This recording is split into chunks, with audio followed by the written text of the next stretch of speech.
Welcome to English Literature TV. We are going to try to explain literature and again prepare very interesting lessons in literature, in English for you, even in literature, in order to help different people who need to study or to learn English at the same time literature. It is very interesting. So it is a literature in English, which means that you are supposed to understand first of all English, and then you come to learn literature. So here we are going to combine both in order to cater for the people whose these problems. Sometimes we mix English with the Kinyarwanda in order to help different people to understand more. Now, about literature. In literature, we have three literary genres. There is prose, poetry, and drama. Prose, poetry, and drama. Those are the literary genres. That's why here you see that we have on our title dramatic techniques, which means that these are the tricks, the techniques that are used in a drama, especially when the dramatist or the playwright are going to compose or to write their drama or their play for performance. There are of course some techniques that are used in order to accomplish their task in a successful way. There are some literary terms or dramatic terms that are used. So those ones are going to be explained here. It's better of course to pay attention in order to be with us, in order to understand well the meaning, and then after you will not face any questions about these dramatic terms. So pay attention. Then I would like to tell you that we will be uploading the lesson for drama and the next for English. I hope that you're going to enjoy the program that you have already prepared for you. All people from different corners of the world, you were invited here to be with us.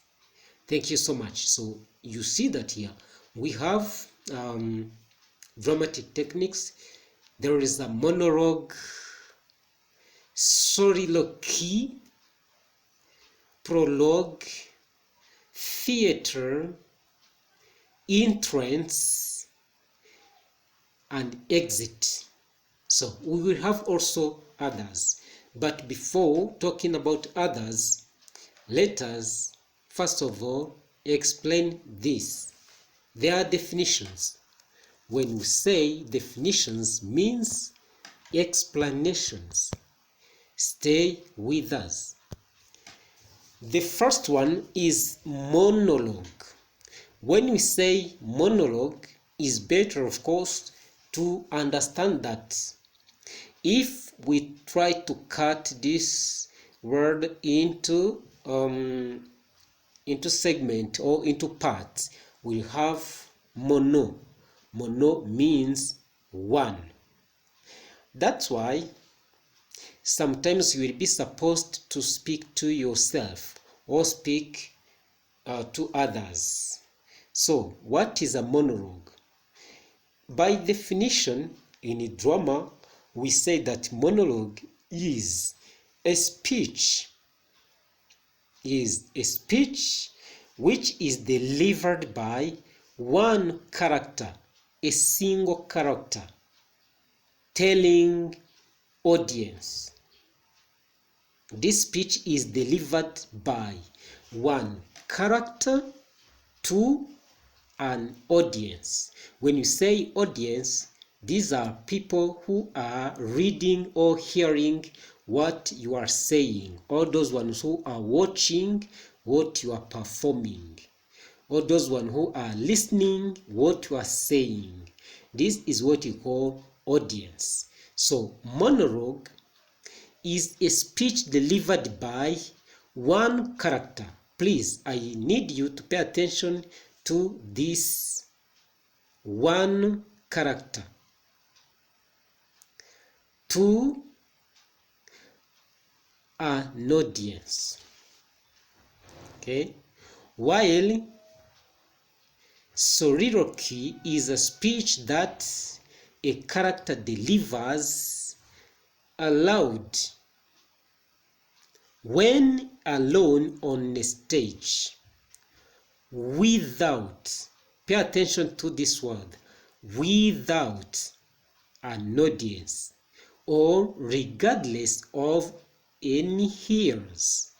Means that here soliloquy is like a monologue, but there is a difference here. I need you to mark this difference. The difference is that soliloquy is a speech that a character or that one character delivers aloud when alone on the stage. When alone on the stage, when he is only one person on a stage, without an audience or regardless of any hearers. The difference between monologue and a soliloquy is that monologue is a speech delivered by one character to an audience, which means that there is an audience who is supposed to hear what a character is saying. On the other side, soliloquy is a speech delivered by one character. It is the same as monologue, but here the character speaks aloud, alone on the stage, pay attention here, without an audience or regardless of any hearers. This is the difference between monologue and the soliloquy.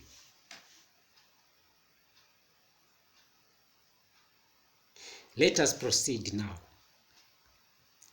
There is another dramatic device which is called prologue.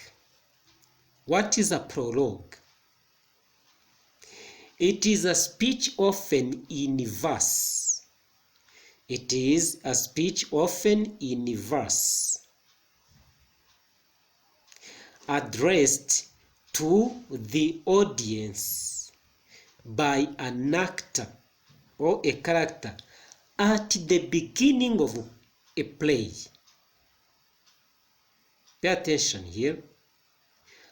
Prologue is a speech often in a verse addressed to the audience by an actor, of course, where at the beginning of a play. A prologue is a speech at the beginning of the play which is delivered by one character in the form of verse. We know that most of the time verse is for poetry. Pay attention here. At the beginning of a play. A prologue is a speech, but this speech is in the form of verse. And of course, here you are telling the audience. Soliloquy, you don't tell audience. It is not necessary to tell audience in soliloquy, but in the monologue, you tell the audience. In the prologue also, you tell the audience. But this speech must be at the beginning, when you start, at the beginning of a play. Let's proceed with theater. Sometimes people confuse theater with the play. But here, theater, it has the synonym like auditorium or amphitheater. Auditorium or amphitheater. What is that? This is a building. Make sure that theater is a building. Auditorium is a building. Amphitheater is a building with a stage, which means that in that building there is a stage. What is the importance of that stage? It is a stage on which plays or shows and other performances take place. Yes, which means that you can compose your play. When you need to perform it, you can perform it in theater on the stage, in the building. That building is called theater or auditorium or amphitheater.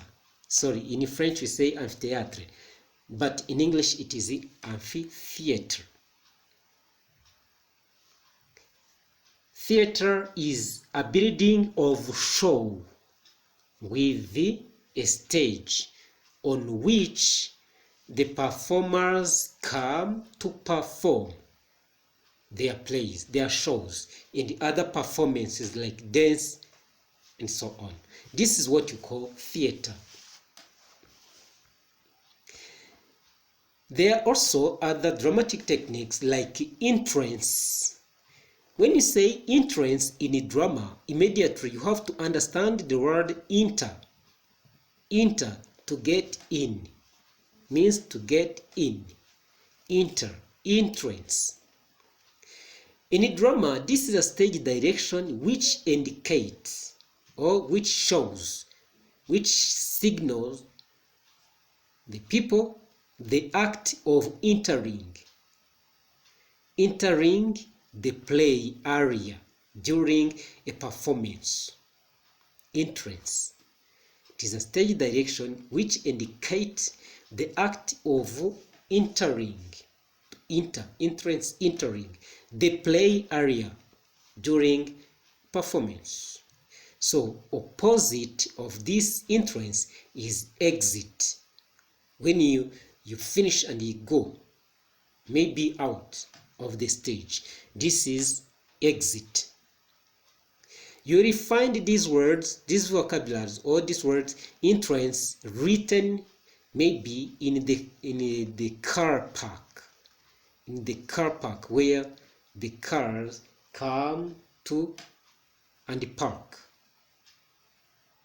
When they need to go out, you find that there is a place where exit is written. This is where you pass by when you go out. It is the same as the petrol station. When you need petrol or fuel, of course, you must pass by entrance. And then when you finish being given service, you pass by exit in order to go out. So in a drama, entrance is a stage direction that indicates the act of entering, while exit is a stage direction that shows what? The act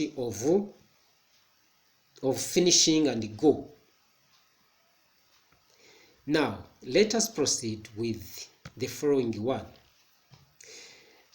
In a drama, we have what we call script. What is a script? A script is only the written text of stage play or screenplay or broadcast. The written text of a stage play means that when you compose your play, you sit down, you write your play on the paper. So this is a script, And if you choose the characters to come to perform some roles, of course you give them the script, you give them the paper where you have written the names and the actions of the characters at the same time, and then they go and read and try to memorize, and of course make rehearsals or repetition. On the day of coming perform, they come with a full package of knowledge of what they will do. That is what you call script. Now let's go to the following one, which is cast of the characters. Cast of the characters. What is the meaning of cast of the characters? Cast of the characters is all about the people who act in a play. Here there is, okay, who act in a play or in a film. Or simply you can say that cast of the characters is simply list of characters where the characters are written, their names. After selecting them, you write them on the paper, you make a list of them. This is cast of the characters. Now there is also another word which is epilogue. Epilogue. An epilogue, what is that? It is the final speech. It is the final speech. An epilogue actually is a literary device used in both novels and plays. In both novels and plays. So the definition of epilogue originates from the Greek word which means epilogos. Epilogos has the meaning of concluding words or word attached to the end. Concluding words, the word of conclusion. So in novels, the epilogue is typically found after the last chapter. After the last chapter is where you find an epilogue. While in a dramatic play, the epilogue is the final speech. Epilogue is the final speech in a drama. Do you understand? I repeat again, an epilogue is the final speech in drama. Let us proceed. There is also character. What is a character in a story? A character is any person, animal, or other figures represented in a literary work. These ones must play a big role in order the story to take place or to happen. I would like to tell you that there is no story without characters. You will not find themes, messages if you don't have characters, because all the activities, all the speeches that you hear, the activities that we see in any story are supposed to be performed by the characters. So a character is very interesting in a story. So in short, a character is any person, animal, or other figure represented in a literary work. After finding a character, you will have characterization. What is characterization? Characterization is the act of creating and describing characters in literature. Let us come back again. Characterization is the act of creating.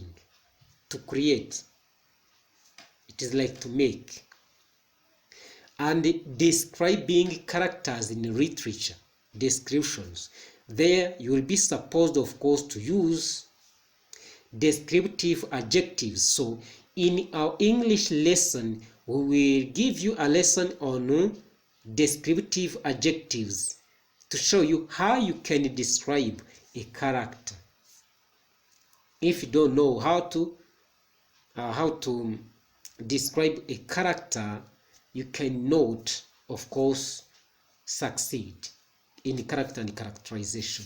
So characterization includes both descriptions of characters' physical attributes. When you say physical attribute, is like when maybe in a story we have a character of maybe Zuma. The writer may say Zuma is a tall and strong young man. When you say tall and strong, immediately you have to understand that these are the descriptive adjectives which are describing the physical appearance of this character Zuma. Once I describe the character of any person using these descriptive adjectives, immediately in your mind you start meditating or thinking about the character, the person whom I'm describing, even though you have not seen him. You can reach the point of even drawing them according to those physical characterization. So that's why characterization includes both descriptions of characters' physical attribute as well as the character's personality. On the side of personality is the way people behave, the way they act, the way they think. For instance, if we say that Leia this is a character from the novel Mine Boy, we can say that Leia is caring and generous. So when you say generous, this is someone who is not selfish, who like sharing what she or he has with the others. Sharing is caring. So if you like sharing what you have with the others, this is a personality of generosity. We'll talk about that more. Here I'm first of all explaining some dramatic techniques or some literary terms that you use in literature. So the way that characters act, think, and speak also add to their characterization. Of course, on the characterization of the characters, there are actions of the characters, thought, the way they think, the way they speak. Also, these aspects play a great role in character and characterization in literature. There is also another dramatic term which is called exposition. Exposition is a literary term that refers to the part of a story that set the stage for the drama to follow. Exposition. It introduces the theme, central idea of the story, setting, place and time where the story takes place and when the story takes place, characters, those are people, animals, or other creatures that play a great role in order the story to take place, and circumstances at the story's beginning. Of course, exposition is like introduction of the story, where the story writer starts describing, for instance, the characters of the story, the themes or the central idea, the setting of the story. That is the beginning of the story. It is like background information of this story that you're going to launch. That is what you call exposition. It's like to show the audience the foundation of your story that you are going to launch. Next, there is what you call dramatic techniques.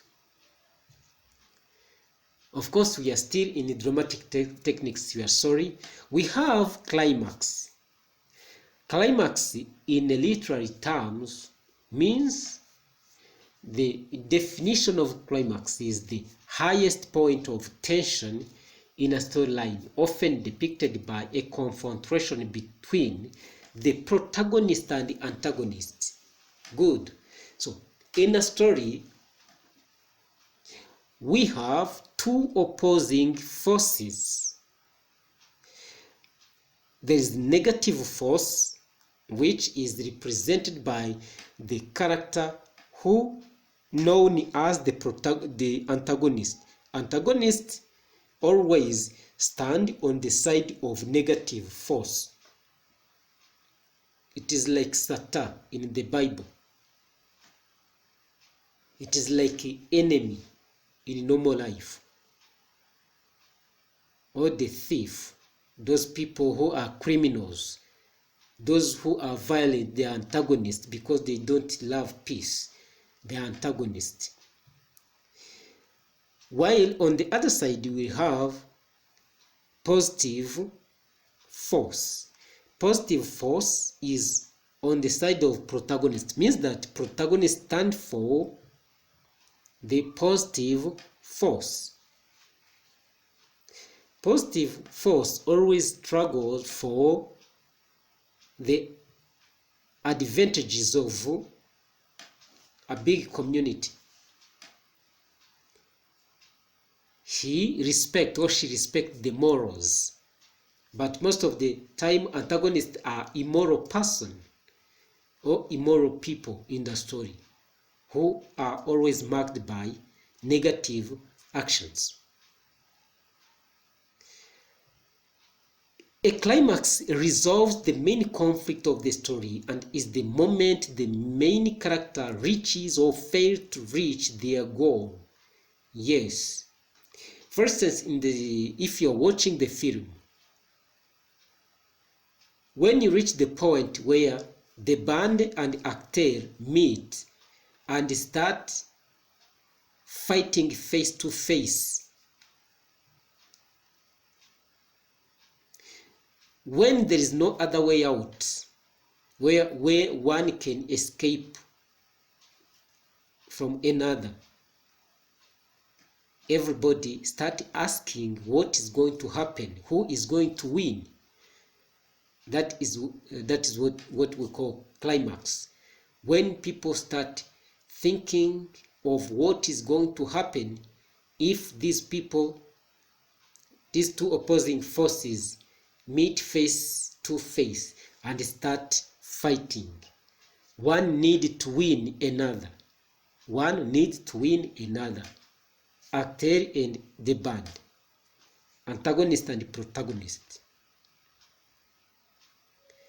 When your emotions start being aroused, your emotions are strong, and you start wondering yourself who will be the winner, because all these strong persons meet and start confronting. This is what you call climax. So when you find that, okay, at that moment of the climax, here, the main character may reach or fail his goal. Either he dies or he gives up. After that, there is a following action. After following action, you will see that there is a resolution. Following action is maybe when the band dies, or when one between those two opposing forces die, and maybe police start coming for intervention. That is the foreign action. And the resolution is maybe to take him into the court, and of course they punish him. That is the resolution. So now let's proceed with another, which is suspense. Suspense is a feeling of anticipation that something risky or dangerous is about to happen. Suspense actually is a literary technique of creating the curiosity among the minds of, or in the minds of the audience. Maybe the one who are watching your movie, the one who is reading your book, the one who is listening to your story. When you reach the point when you reach maybe the story where everyone is interested, is very interested, and needs to hear or to see the following. So when you cut it, or when you stop it there, when you stop your story there, when you stop your move there, means that you will, of course, means that when you stop your story there, what will happen? When you stop your story there, the people will remain with the curiosity of knowing, of asking themselves what will happen next. Which means that they are not satisfied. They remain unsatisfied. And of course, if it is a movie that is stopped by there, next they will always search for the following part of that film. It is a commercial technique for those people who compose the play movies, because they always capture the mind of the listeners and the audience. They never let their audience be satisfied. This is the way of keeping them as their hostage. That is what you call suspense. Is a literary technique of creating curiosity in the mind of the people through your story. You create a story and then you cut it where the people need to hear what is the following. What is the following? So this is what you call suspense. So it is a feeling of anticipating that something risky or dangerous is about to happen. This is what you call suspense. The definitions that I give you here are very interesting. Try to study and memorize them, which is very interesting, because during exams it will be very, very, very, very interesting for you. You will perform better. And even if you want to teach people, not to cheat, but to teach people, it will be very interesting for you, very easy to explain these literary techniques for these literary techniques in a literature course. So now, thank you so much for being with us. If it is very interesting, please share this content with the others in order to help them to expand their knowledge. Thank you so much. Subscribe to our channel in order to have access to any lessons that we upload here. wherever you are, you can receive it immediately through notifications. Thank you so much.